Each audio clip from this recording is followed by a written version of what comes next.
is an image of intimidation. A modern-day warrior, armed to the teeth, trained for stealth, trained to strike.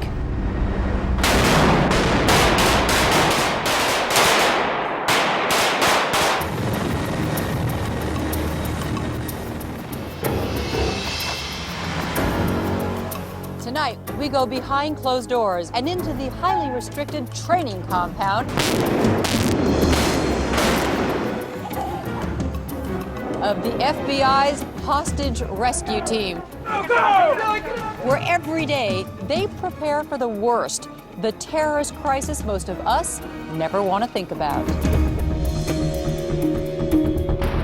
From hostage-taking to hijackings and terrorist bombings, the hostage rescue team, better known as the HRT, responds. They train continually to deal with any type of crisis situation we might have, whether it's a prison uprising or others throughout the United States, or to consult with people about a crisis going on anywhere in the world.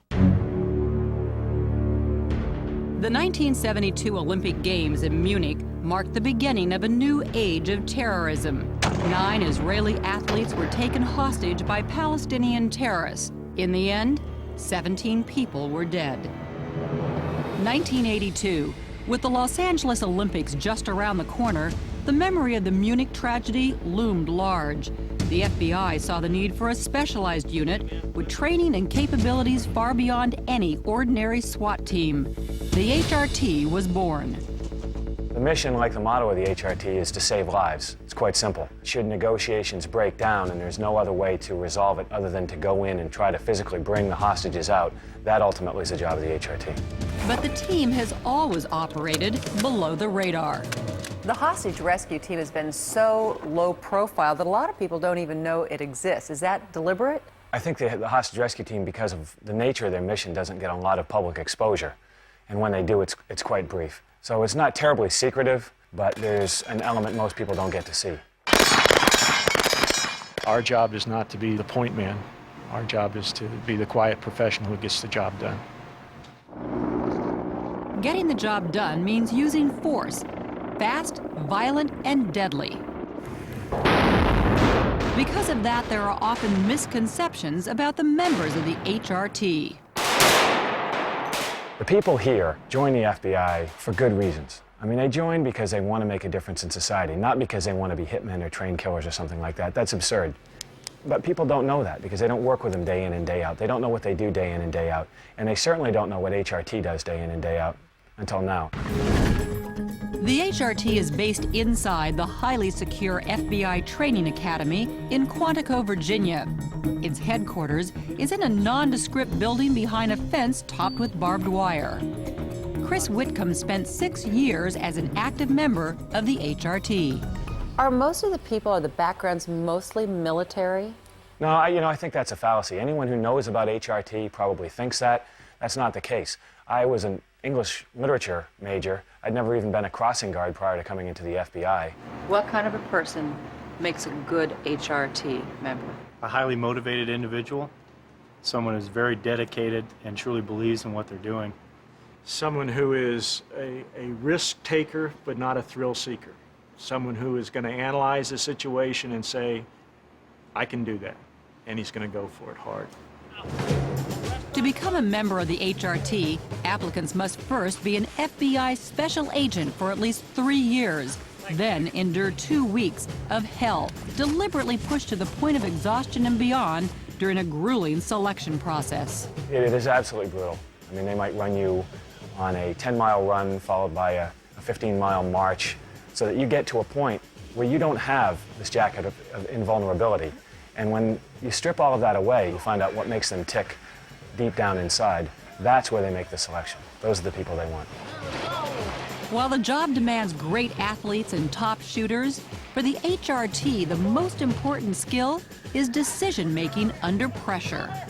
When you do hostage rescue, it's a very violent, very dynamic business.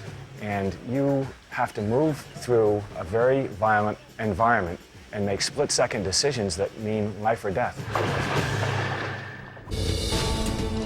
The HRT is composed of 70 operators divided into 2 sections so they can respond to separate hotspots simultaneously. Each section has sniper and assault teams. Several women have applied, but so far, none have made the cut. Each 7-man team has its own equipment cage. The hostage rescue team maintains enough equipment to be ready to go to the desert, the jungle, or even the Arctic on a moment's notice. Right, this is the bag everything comes in, actually. This is the standard gear. This is for one person? This is for one person, and each guy wears almost everything in that bag. You put all of this on your body? How much does it weigh? Each guy wears about that. That's about, right there is probably about 75 pounds. They wear about 60 of it. That is amazing. Right. Now, part of that... The HRT must be prepared for anything. That means training for the ultimate nightmare. This is bad stuff. This is the nuclear, biological, chemical warfare gear. It's Scary awful. thought. Anybody who thinks we're going to win a war fighting in this stuff has never tried it on. It's brutal. But this is the mask. I mean, that's the basic mask. Here we go. Want to put it on? Of course. That's a really tough way. This would not be a fun way. No, that's a really tough way to do business. Wow. It's really, really tough. Can't even imagine that. Every tool the HRT uses is specialized equipment, from flashbang grenades to ballistic vests and helmets, to the handguns specifically tailored to meet the needs of the HRT. A very sophisticated gun, an expensive gun that everybody gets. Well, they are. They're very expensive, but they're handmade, they're custom made, and it is very, very accurate. They're quite durable. But no amount of armor, weapons, or training makes them invincible. Team members have often become the targets themselves when bullets start flying. You've had them go by your ear. They shot at us in Waco, so we had one go very, very close to our head in Waco. I've been shot at 3 or 4 times since we've been on the team. The .308 caliber rifle round goes supersonic, so you get a small sonic boom when it goes by your head. While it's going on, you're not paying a lot of attention to it. Well, as long as it doesn't hit you, it's okay. Each member of the HRT is an expert marksman, skilled in handling virtually any weapon, from a small handgun to a .50 caliber rifle that can hit a target up to a mile away. Now take that second, make sure your dart's on the target. For the HRT, firearms drilling is constant. In the course of a single week, each operator will fire about 1,000 rounds. Speaking of shots, we hear shots out here all throughout this interview. There's constantly shooting going on in the firing range. Right. Marksmanship is it. The stakes couldn't be higher. If their shots were to miss, they could hit a hostage. You know, most people go into an office if they make a mistake, you know, they messed up a Xerox machine. You don't have that margin of error. No, there's a very, very fine margin of error in this job. For the hostages, for the people on the team, for people in society, it is a very, very difficult job with a very, very high standard.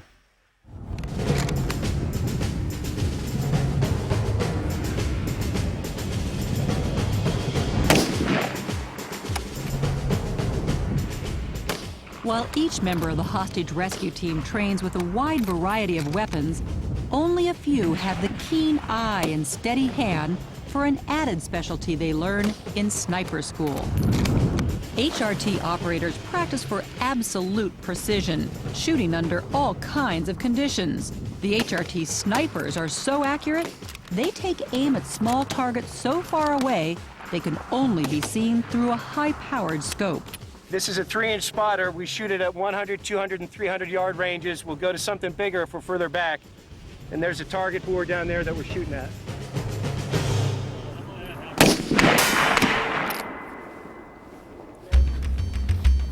The snipers make no bones about the fact that they may have to shoot at terrorists, not targets. And they must make a single shot count. We practice 5 days a week with this rifle. And the reason we do that is because when we do get called and we have to use this, we cannot afford to miss. We have to make sure that each round goes exactly where we want that round to go. We've got to make sure that no innocent parties are hurt when we shoot this weapon.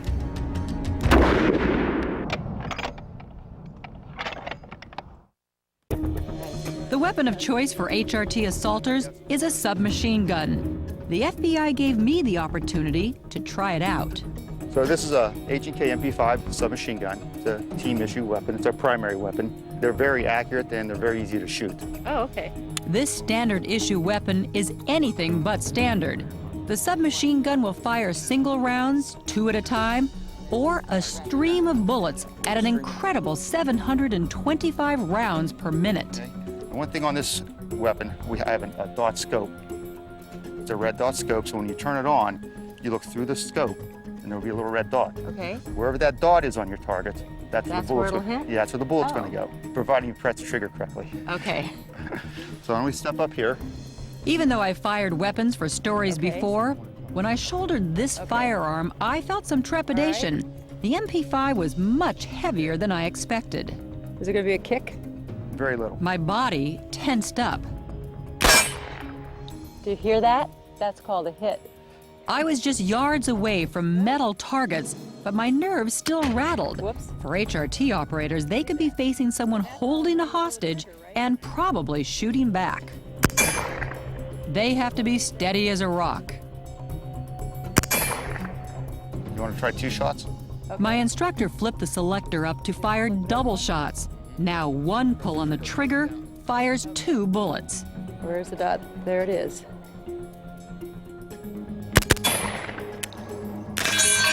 There you go. Feeling more confident, I tried the submachine gun on full automatic. Wow. And you just shot about 30 rounds. How many? 30 came out of there? Mm-hmm. That's a destructive device. I found the firepower of the MP5 to be both awesome and intimidating, which is just what the HRT wants. Coming up next, how the hostage rescue team uses stealth and surprise as a weapon. And I confront my own fears rappelling off the top of a 6-story building. What was I thinking when I said I would do this? Behind Closed Doors will continue in a moment here on A&E. Behind Closed Doors with Joan Lunden continues here on A&E. Behind closed doors are the FBI's hostage rescue team. Their mission? To save lives. For the HRT, endless days of training and preparation keep them in a constant state of readiness. At any moment, they could be called to a hotspot anywhere in the world. The team faced their most challenging hostage rescue at this maximum security federal prison in Talladega, Alabama. In 1991, Cuban detainees took 10 guards captive. HRT went in for the rescue. The hostage rescue team planned to blow open one of the doors with a huge explosion. The FBI captured the moment in this rarely seen videotape.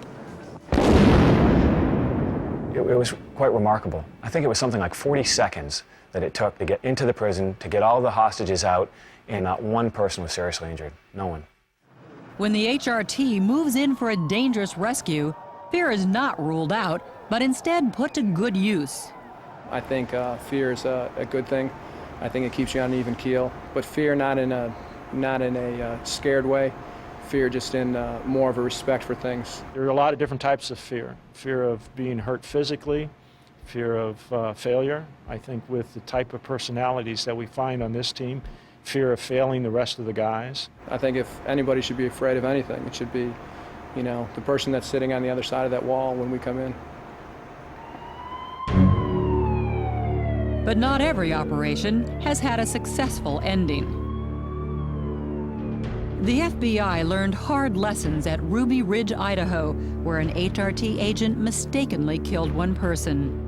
And HRT was just one of a number of agencies at the fiery end of the Branch Davidian standoff near Waco, Texas. What are the lessons that have been learned here that have caused you to rethink things or make changes? We did a number of studies of these incidents, and we've reconfigured the hostage rescue team to make a crisis incident response group so that we can better deal with crises. The Critical Incident Response Group, called CIRG or CIRG, now coordinates the many agencies that respond to an emergency.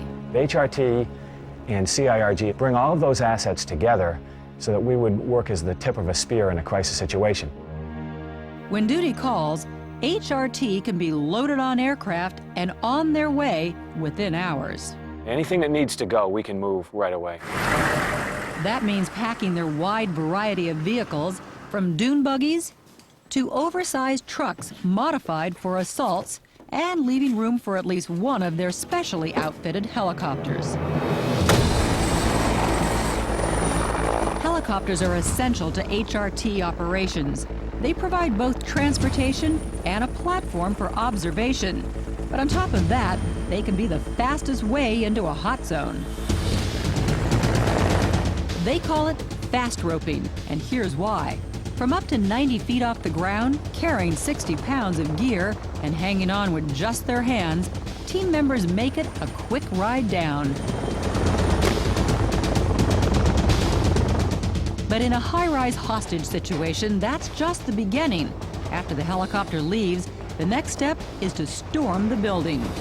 Last man, last man! Rappelling is another crucial part of HRT training. Their goal is to be no more than a shadow on the wall. The challenge they face became clear to me when I joined them on top of a 6-story building. When they hooked up my harness, admittedly, I started to have second thoughts. What was I thinking when I said I would do this? An HRT instructor carefully checked the rigging. Okay, I'm gonna tie in myself. Just standing near the edge made my knees shake. Whoa, whoa, whoa, whoa, whoa. Yeah. There you go. And then it was time to climb over the edge. It took a moment to calm my fears and focus on what I was doing. This one, should it be between my legs? Yep, absolutely. Okay. There you go. And Now just you give got it. yourself enough slack so your feet can actually come up higher. There you go. Oh, I see, okay. Yeah, there you go. Just like that. Okay. That's fine. Okay. Now just walk down the wall and just let walk that down the rope wall. feed through, nice and easy. Okay. There you go. Just like that. Okay. How you feeling? Fine now. Finally, I got the hang of it. Okay. Oh, I got it now. Wow, this is like literally, I'm Spider-Woman.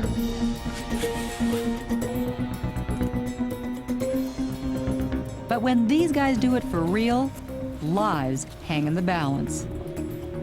Okay. Woo! How'd I do? Very well. Extremely well. Congratulations. It's going over the edge.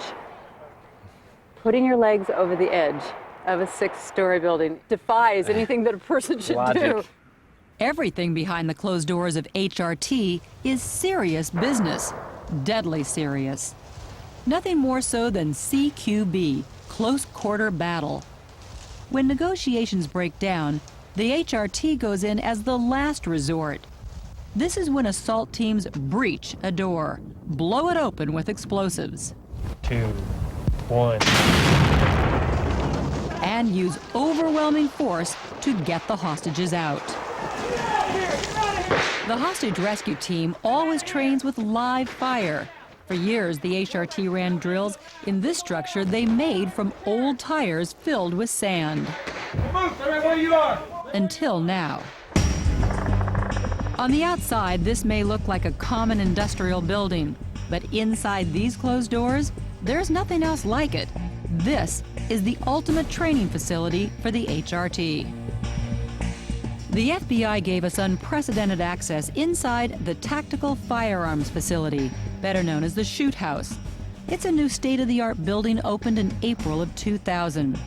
To make live fire exercises safer, the walls and floor are designed to stop ricocheting bullets. And the walls are made out of what?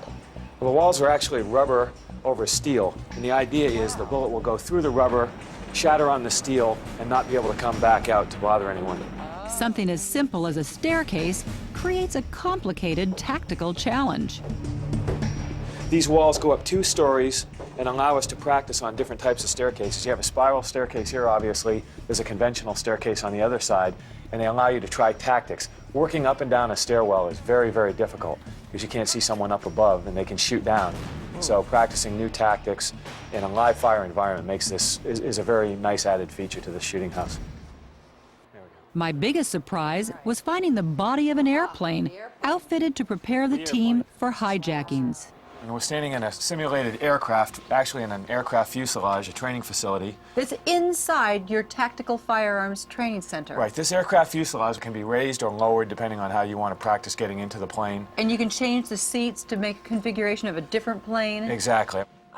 This simulator is equipped with remote-controlled special effects to make the drills incredibly realistic. And you can make it as uncomfortable or as scary in here. I mean, there's Exactly. screams from cockpit. You could smoke in plane. Anything you want. Gunshots.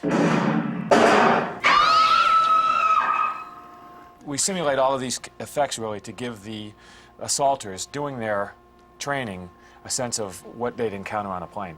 One deadly scenario they could face is fire and thick, suffocating smoke. For me, even with no pressure, no heavy equipment, and no threat of a terrorist shooting at me, it was a frightening simulation. In this cabinet, open the cabinet. Okay. I See the red. flames? I see red.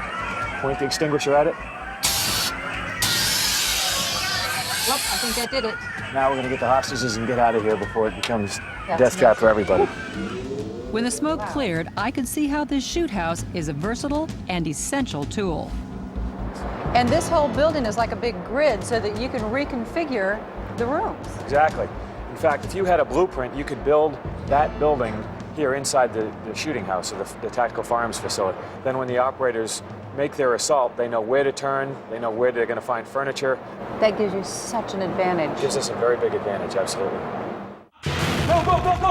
Coming up next, I'll blast through closed doors and join the hostage rescue team on a live fire assault. Behind Closed Doors will continue in a moment here on A&E. Behind Closed Doors with Joan Lunden continues here on A&E. HRT, the last resort in hostage rescue. They train daily for the worst-case scenario, terrorists taking hostages. They rehearse for split-second life-and-death decisions. How do they do that? There is no one way a terrorist will look, so operators learn to focus on the threat, not the person. Target discrimination is very, very important. We teach people to key on weapons when they come into that situation. So we build targets accordingly. Now, this guy actually looks like a bad guy. He's pointing a handgun, but he looks like someone you might find threatening. This does not. That's right. You have a pregnant woman here, obviously, with a handgun who could kill you every bit as easily as this guy right here. Not all targets have handguns. The operator has to decide in a split second whether or not someone's presenting a weapon or whether he's saying, don't hurt me, I give up. Every facet of HRT training comes together here in the Tactical Firearms Training Center, where behind these closed doors, violent and realistic rescue missions put the team members to the ultimate test of readiness. Here's the scenario. Terrorists are holding a hostage. This assault team will breach the metal door with explosives, enter the terrorist stronghold, and rescue the hostage. As with all HRT exercises, they'll use live ammunition. But this time, I'm going in with them. 4, 3, 2, 1.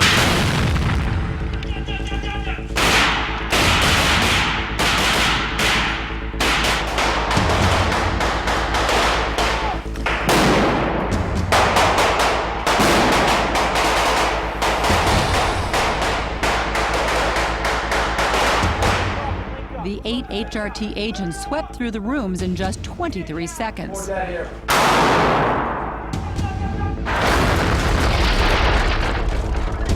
In the first moments, before would-be terrorists could recover from the blast that breached the door, the hostage was whisked out of the room to safety. The concussion from the flashbang grenades was deafening. The gunfire from the HRT operators was explosive and deadly accurate. The terrorists, in this case all paper targets, never had a chance. The targets may be stand-ins, but everyone on the rescue team is willing to take their turn playing the part of hostage. You're playing hostage. I was the hostage this time. That's gotta be scary, though. You're in here and all these guys come busting in with guns with real ammunition firing.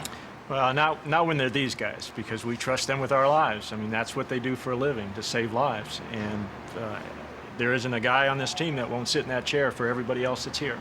Sitting in that chair means bullets flying just inches from your head. Your heart's got to pound, though, just a little bit. My heart pounds when the breaching goes, but not when the guys are shooting. Does it become more dangerous as you go further into the building? Absolutely. Absolutely. That's where the speed, surprise, and violence of action comes along, and you have to continue to build the violence as you go through. The violence starts with the charge that blows open the door. So as not to compromise HRT methods and operations, we won't reveal exactly how it's done.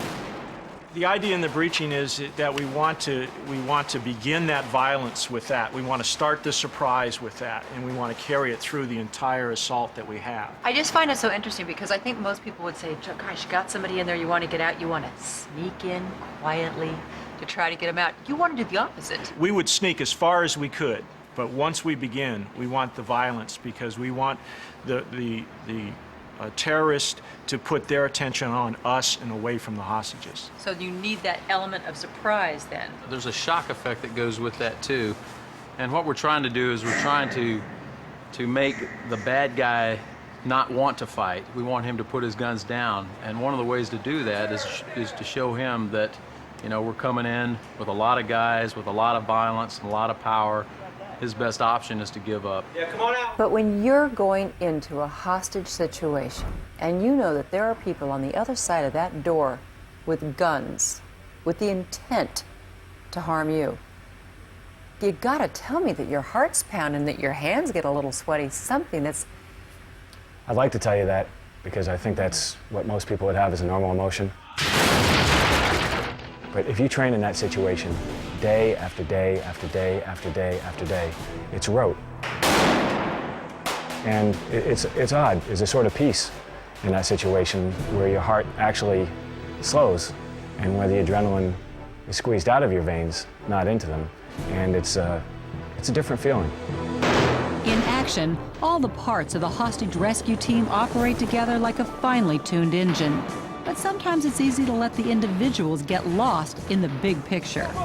All right, well, so I always say I go behind closed doors. And certainly you kind of blew this door right off. What's it like to have this filmed? This is a new thing for us. We don't generally show it, and we don't deal with it a lot. So it's a little hard for us. It's a little hard, but I guess we should show the public the other side of it. These are all family guys. These are all guys that care. They're here. They put their bureau careers on the line for it, and we're here to save lives. And they put their lives. And they put their lives on the line for it, right? Behind closed doors with the FBI's hostage rescue team.